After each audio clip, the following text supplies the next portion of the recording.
வணக்கம் நண்பர்களே. ரூ. 50க்கு கீழ இருக்க தரமான 4 பங்குகள பத்தி இந்த வீடியோல ஃபுல்லா பார்க்க போறோம். இந்த பங்குகள்ல ஸ்மார்ட் மணி எப்படி இருக்கு? இன்ஸ்டிடியூஷனல் ப்ளே எப்படி இருக்கு? இத பத்தியெல்லாம் டீட்டெயில்டா பார்க்க போறோம். லேட்டஸ்ட் இன்ஃபர்மேஷன் என்ன இருக்கு? இதெல்லாமே இப்ப வாங்குற கண்டிஷன்ல தான் இருக்கா? ஃபுல் அண்ட் ஃபுல் வீடியோ பாருங்க. அப்பதான் நான் என்ன சொல்ல வரேன் அப்படிங்கிறது உங்களுக்கு புரியும். இந்த video full and full education purpose தான். வாங்க வீடியோக்குள்ள போலாம். நீங்க குடுக்குற ஒரு லைக் வந்து எனக்கு நல்ல மோட்டிவேஷனா இருக்கும். சுஸ்லான் இந்த ஸ்டாக் பத்தி தான் நம்ம பேசிட்டு இருக்கோம். சுஸ்லான் இதோட மிகப்பெரிய விஷயம் என்னன்னா positive advantage wind turbine manufacturing இருக்காங்க, கிரீன் எனர்ஜி. இது இந்தியாவில் வளர்ச்சி பாதையில் நல்லா போயிட்டு இருக்கு. இந்தியா பொறுத்த வரைக்கும் பவர் டிமாண்ட் எப்பயுமே இருக்கு. பட் இந்த கம்பெனியில் இப்போதைக்கு எனக்கு தெரிஞ்சு ரெவன்யூ சூப்பராக கூடி இருக்கு. ஆனால் ஆச்சரியப்படுற விஷயம் என்னன்னா ரெவன்யூ இந்த அளவுக்கு அதிகமானாலும் profit after tax year on இயர்ல கம்மியாக இருக்கு. இதுதான் இப்போதைக்கு கொஞ்சம் வருத்தமாக இருக்கு. மற்றபடி இவங்கள்ட்ட Q1 27 அதோட அப்ராக்சிமேட் இவங்களோட ஆர்டர் புக் 6.1 ஜிகாவாட் இருக்கு. இதெல்லாமே அதாவது ஃபியூச்சருக்கு இந்த ஸ்டாக் நல்ல ஒரு பெனிஃபிட்டாக இருக்கும். இன்னொன்று எஃப்ஐஐ ப்ளே பாருங்க, எஃப்ஐஐ ஹோல்டிங் எந்த அளவுக்கு கூடியிருக்காங்க.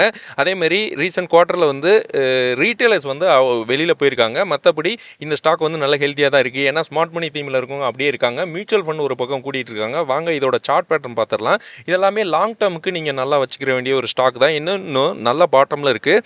கிட்டத்தட்ட ரூ. 40 அந்த ரேஞ்சில் இருந்தது. அப்படியே டக்குன்னு ஒரு 1 மந்த் 2 மந்த் டைம்லேயே ரூ. 60 போயிட்டு இப்போ ரூ. 46 இருக்குது. ஒரு ஸ்டாக் எந்த அளவுக்கு மேலே போகுதோ அந்த அளவுக்கு ஒரு சின்ன கரெக்ஷன் நடக்கும். அந்த கரெக்ஷன் தான் இப்போதைக்கு நடந்துட்டு இருக்கு. ஒரு ட்ரெண்ட் லைன் இது நான் நிறைய வீடியோவில் நம்ம இதை பற்றி பேசியிருக்கோம். 200 மூவிங் ஆவரேஜ் கட் பண்ணதுக்கப்புறம் ஒரு நல்ல ஒரு சென்டிமெண்ட் வரும். அது வரைக்கும் நம்ம கொஞ்சம் வெயிட் பண்ணி பார்க்கலாம். இது ஃபர்ஸ்ட் சேனல். செகண்ட் சேனல்லையும் நான் வீடியோ போடுறேன். ஃபர்ஸ்ட் சேனல் ஸ்ட்ரைக் மேபி இன்னும் ஒரு நெக்ஸ்ட் மந்த் முடிய போகுது.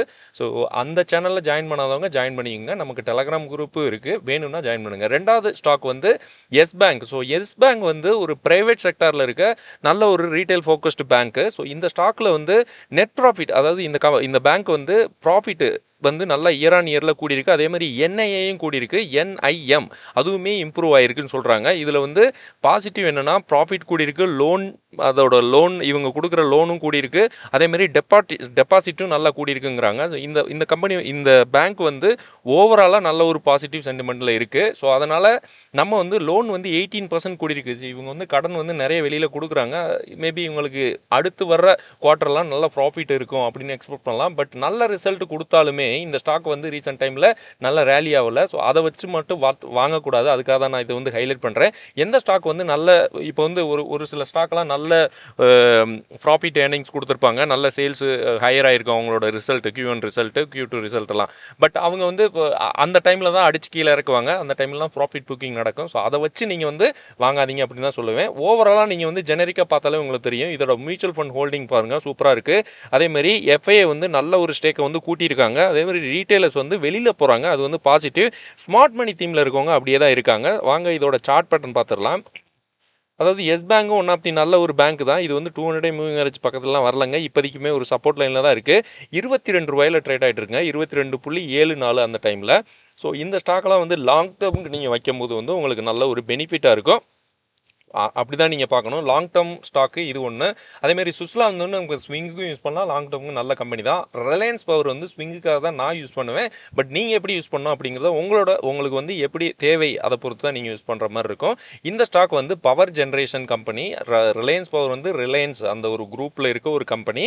இன்கம் டோட்டல் இன்கம் 1900, அதாவது 3% 4% இன்க்ரீஸ் ஆயிருக்கு. ப்ராஃபிட் ஆஃப்டர் டேக்ஸ் 44% இன்க்ரீஸ் ஆயிருக்கு. இதில் என்ன ஒரு கேள்விக்குறினா ரெவன்யூ 4% தான் இன்க்ரீஸ் ஆயிருக்கு.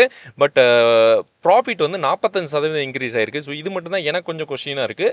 நீங்கள் இந்த மாதிரி இருக்குன்னா, அதாவது ஃப்ளாட்டாக இருக்குது, ரெவன்யூ கூடலை, பட் ப்ராஃபிட் மட்டும் கூடி இருக்குது. ஏதாச்சும் ஒரு கொஸ்டின் வரும், மேபி உள்ள இது நடக்குதா அப்படின்னு. பட் தெரியலங்க, நம்ம அதெல்லாம் கணிக்க முடியாது. மியூச்சுவல் ஃபண்டு பாருங்கள் குறைஞ்சிட்டு இருக்காங்க. எஃப்ஐ கூடி இருக்காங்க ஒரு போன ஒரு 4-5 குவார்ட்டரை கம்பேர் பண்ணும்போது. அதேமாரி ரீட்டைலர்ஸ் கொஞ்சம் கூடின மாதிரி தான் எனக்கு ஃபீல் ஆகுது. ஸ்மார்ட் மணி தீமில் இருக்கவங்க வெளியில் போகிற மாதிரி இருக்குது. இல்லை ப்ராஃபிட் புக்கிங் பண்ணுறாங்களா, இதெல்லாம் பெர்சன்டேஜ் ரொம்ப கம்மியாக தான் இருக்குது. அதனால் இது அதாவது நம்ம இந்த சுஸ்லானை கம்பேர் பண்ணும்போது இது அதை விட குவாலிட்டி கொஞ்சம் எனக்கு தெரிஞ்சு கம்மி தான். என்னோட ஒப்பீனியன் தான் அது. பட் சுஸ்லான் நல்ல ஒரு குவாலிட்டியான ஸ்டாக்காக தான் நான் பார்க்குறேன். ரிலையன்ஸ் பவர் எங்கே போனது எங்கே கிடக்கு பாருங்கள். கிட்டத்தட்ட ரூ. 76 போயிட்டு இப்போ ரூ. 23 இருக்குது. இது 200 மூவிங் ஆவரேஜ் கொஞ்சம் மேலே போனால் தான் இதில் ஒரு புல் சென்டிமெண்ட் இருக்கும். அதாவது ஸ்விங்குக்கு நீங்கள் ட்ரை பண்ணலாம். இது அடித்து ஏற்றுனாங்கன்னா அப்படியே அதாவது ஒரு ரேலி அப்படின்னு மொமெண்டம் வந்துச்சுன்னா நல்லா மேலே போகும் இந்த ஸ்டாக்கு. அதுக்கப்புறம் அதே அளவுக்கு எந்த அளவுக்கு ஸ்பீடாக போச்சு அதேமாரி கீழே வர சான்ஸ் இருக்குது. இது வந்து ரிஸ்க் தான். எலைட்கான், ஸோ இந்த ஸ்டாக் வந்து சொல்லும் போதே சொல்லிடுறேன், ரிஸ்க்கான ஒரு ஸ்டாக்கு. டொபாக்கோ எஃப்எம்சிஜி பிஸ்னஸில் இருக்காங்க, ஐடிசி அவங்களோட அந்த மாதிரி பிஸ்னஸில் பண்ணுறாங்க.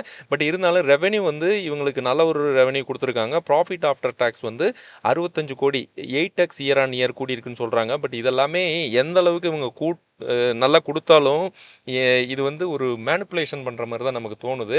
ஏன்னா இவங்களுக்கு வந்து இன்னொன்று மிடில் ஈஸ்டில் வந்து நல்ல ஒரு எவ்வளவு 97 மில்லியன் டாலர் எக்ஸ்போர்ட் ஆர்டர்லாம் இவங்களுக்கு கிடச்சிருக்குங்கிறாங்க மிடில் ஈஸ்ட் க்ரோத்துக்காக.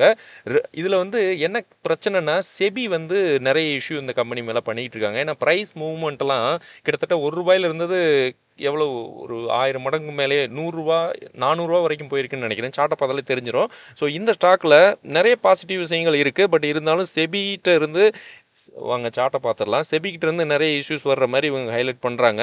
இந்த ஸ்டாக் வந்து எங்கே வரைக்கும் போயிருக்கு, ஆக்சுவலாக இவங்க வந்து 48, அதாவது கீழே தான் வந்துக்கிட்டே இருக்குது இந்த ஸ்டாக்கு. முன்னாடி இருந்த சார்ட்டெல்லாம் அவங்க ஹைட் பண்ணிட்டாங்க. ஏன்னா எலக்ட்ரான் வந்து ₹1 அப்படியே மேலே ஏறினது, அது வந்து இப்போ காமிக்கலை.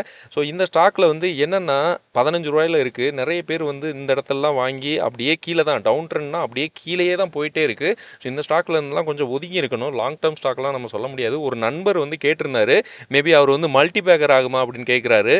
இதை வந்து நீங்கள் ஹையான ரிஸ்கில் உள்ளே போகணும் அப்படின்னா இந்த ஸ்டாக் தான். ஏன்னா உள்ளே போயிட்டு இப்போ நானுமே நிறைய லாஸ்ட்டு புக் பண்ணேன், ஒரு 1.5 வருஷத்துக்கு முன்னாடின்னு நினைக்கிறேன். நானுமே டெலகிராம் குரூப்பில் இருக்கிறவங்களுக்கு தெரிஞ்சிருக்கும்.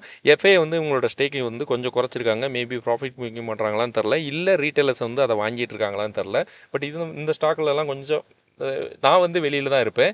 டிவிஎஸ் ஏசிஎஸ் இதை பற்றி ஒரு நண்பர் கேட்டிருந்தார். இவங்க வந்து integrated supply chain logistic solutions, இவங்க வந்து லாஜிஸ்டிக் பிஸ்னஸ் பண்ணுறாங்க, இன்டகிரேட்டட் சப்ளையே பண்ணுறாங்க. ஸோ எல்லா யூனிட்டும் உள்ளேயே இருக்கும். Across automotive, industrial, consumer, other sector எல்லாத்துக்குமே பண்ணுற மாதிரி சொல்கிறாங்க. ஸோ இந்த கம்பெனி வந்து டிவிஎஸில் இருக்கிறதுனால டிவிஎஸ் குரூப்னால நல்ல ஒரு கம்பெனியாக இருக்கும் அப்படின்னு நினைக்கலாம். ப்ரொமோட்டர் வந்து பிளட்ஸ் கொஞ்சம் இருக்குது. பட் இருந்தாலும் டிவிஎஸ் குரூப்பில் இருக்கிறதுனால, ஏன்னா நமக்கு டிவிஎஸ்னால் எல்லாருக்குமே தெரியும், சென்னையில் பெரிய நிறைய பிஸ்னஸ் பண்ணுறாங்க டிவிஎஸ் குரூப்பு. ரெவென்யூ வந்து 28% இன்க்ரீஸ் ஆயிருக்கு. அதேமாரி எபிட்டா வந்து 34% வரைக்கும் இன்க்ரீஸ் ஆயிருக்கு. நல்ல ஒரு ரிசல்ட் தான்.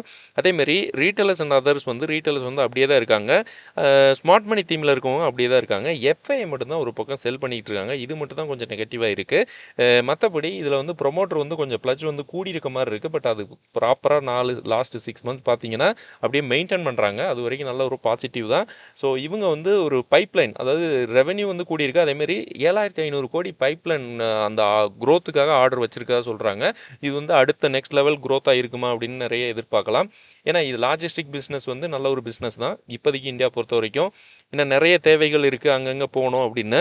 இந்த ஸ்டாக் வந்து ஹையர் வால்யூம் இங்கே நடந்திருக்கு, அப்படியே மேலே போனது, திரும்ப அப்படியே கீழே இறக்கி திரும்ப இது வந்து ஒரு கன்சல்டேஷன் ஜோனில் தான் போயிட்டுருக்கு. லாங் டேர்முக்காக நீங்கள் பார்க்கலாம். ஒரு அதாவது 200 மூவிங் ஆவரேஜ் வந்துச்சு அப்படின்னா இப்போதைக்கு ₹126 இருக்குது. தெரியலங்க. இது வந்து அதாவது ஒரு லாங் டேர்ம் வெல்த்தை கிரியேட் பண்ணணும், ஒரு நல்ல ஸ்டாண்டர்டான ஒரு குரூப்பில் இருக்கணும் அப்படின்னா இந்த கம்பெனி வந்து தெரியும், பார்க்கலாம் நீங்கள். அடுத்து வந்து ஸ்விங் ஸ்டாக்ஸு. ஆக்சுவலாக இந்த வாரமும் நமக்கு வந்து ஒன்றும் கிடைக்கலங்க. இந்த வாரத்தில் போன 2 வாரம் நல்லா கிடச்சிது.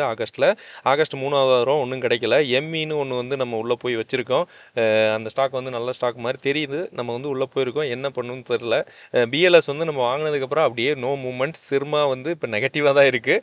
3மே இப்போதைக்கு கொஞ்சம் நெகட்டிவாக தான் இருக்குது. மார்க்கெட் வந்து ஒரு ரொம்ப போரான மார்க்கெட் தான் சொல்லுவேன். வாங்க மார்க்கெட் எப்படி இருக்குது அப்படின்னு பார்த்துடலாம். நிஃப்டி வந்து நம்ம வந்து ட்ரெண்ட்னு போயிருக்கோம். அதுக்கு மேலே போய் தான் இப்போதைக்கு க்ளோஸ் ஆக போகுதுன்னு நினைக்கிறேன். 24,233 இருக்குது. ஸோ இது வந்து நமக்கு அட்லீஸ்ட் 200 மூவிங் ஆவரேஜ் சொன்னாலும் இங்கே வந்து ஒரு ரெசிஸ்டன்ட் இருக்குது 24,400. அதை பிரேக் பண்ணால் கூட சின்ன ஒரு பாசிட்டிவ் மொமெண்டம் வரலாம். அப்படியே கீழே வந்தால் கூட இது வந்து ஒரு டெம்பரரியாக இருக்கும். 24,000 அப்படிங்கிறது ஒரு டெசிசிவ் பாயிண்ட்டாக இருக்கும். வாங்க அடுத்த வீடியோவில் பார்க்கலாம். நன்றி.